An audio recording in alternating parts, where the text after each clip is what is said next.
Avant d'aborder l'étude des bases de données, et comme c'est un mot qui fait en général un petit peu peur aux débutants, on va commencer par définir précisément ce qu'est une base de données. Et pour ça, on va aller regarder ce qu'en dit la page Wikipédia. Et vous pouvez lire que, en informatique, une base de données, que l'on appelle aussi BDD, est un lot d'informations stockées dans un dispositif informatique. En d'autres mots, c'est un système de stockage des informations selon une certaine structure.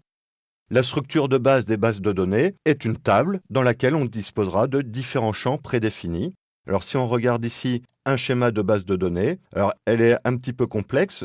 On n'abordera pas de base de données aussi complexe au cours de cette formation, mais on voit que la base de données est architecturée autour de différentes tables. Ici, tous les blocs représentent des tables qui possèdent donc différents champs. Ces champs, si on passe la souris dessus, on nous donne le type de ce champ et sa taille. Donc ici, c'est un number de taille maximum 22. Ici, de même, un number de taille 22. Ici, une chaîne de caractères de taille 255. Et donc, chaque champ a une spécificité, mais au sein de la table, on peut retrouver chaque entrée de la table en fonction de la valeur des différents champs.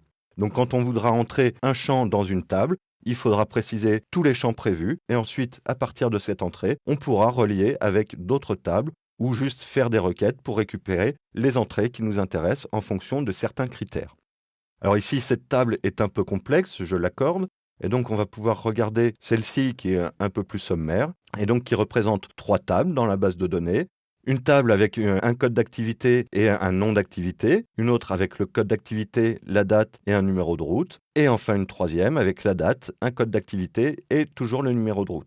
Et donc, on peut voir qu'ici, si on sélectionne une entrée en fonction de son code d'activité, on va voir qu'on pourra, à partir de celle-là, retrouver dans cette table-là toutes les entrées dont le code d'activité correspond à la ligne en question ici.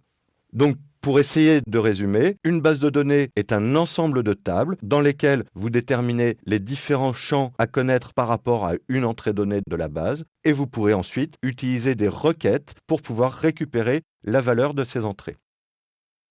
Alors, on a déjà commencé à aller un petit peu plus loin, puisqu'on a parlé de requêtes. En réalité, la base de données, elle, ne gère que le stockage des informations, en particulier en mettant en place des systèmes d'index qui vont vous permettre, par rapport à des valeurs indexées, d'optimiser les processus de recherche. En revanche, le logiciel, comme on vous le dit ici, le logiciel qui manipule les bases de données est appelé un système de gestion de bases de données, un SGBD, et qui s'appuie sur un système de langage de requêtes. Donc, par exemple, SQL est le plus connu des langages de requêtes et le plus employé, et il va pouvoir être employé par PHP pour faire des requêtes sur la base de données.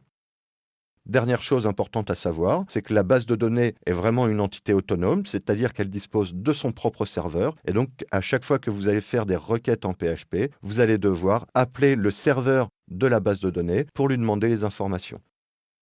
Le langage SQL, Structured Query Language, donc le langage de requête structurée, va vous permettre de faire des appels dans la base de données en fonction d'informations que vous avez pour récupérer les informations compatibles dans la base de données.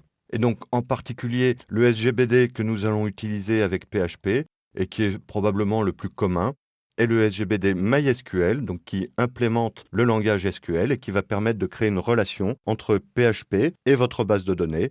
Donc c'est à lui que vous allez transmettre des instructions et qu'il va vous renvoyer le résultat des requêtes que vous aurez faites. Alors bien entendu, tout cela reste pour le moment très théorique, mais les choses vont s'éclaircir largement quand on va commencer à traiter des bases de données.